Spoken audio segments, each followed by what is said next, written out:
મજામાં જશો તો આજે મારા ઘરે અમે ભૂત બંગલો બનાવ્યો છે તો મારા ગ્રુપ વાળા અહીંયા ભૂત બન્યા છે તો મસ્ત એવો હોરર હાઉસ નો શો કરેલો છે અને અમારા ગણપતિ માટે બનાવેલો છે તો આની પાછળ છે મિત્રો તો મિત્રો અત્યારમાં ચાલો આપણે ગણપતિના દર્શન કરી લઈએ અને ભૂત બંગલા જોઈ લઈએ જોઈ લો મિત્રો મારા ગણપતિ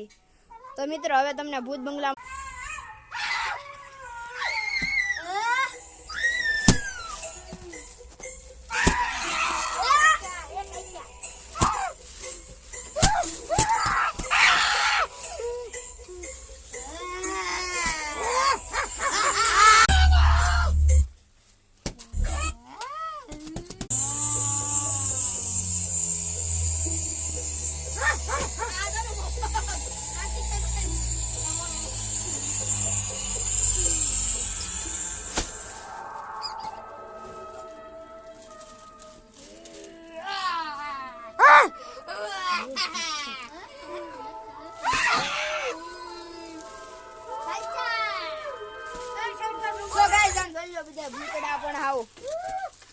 તો મિત્રો હવે હું તમને બીજા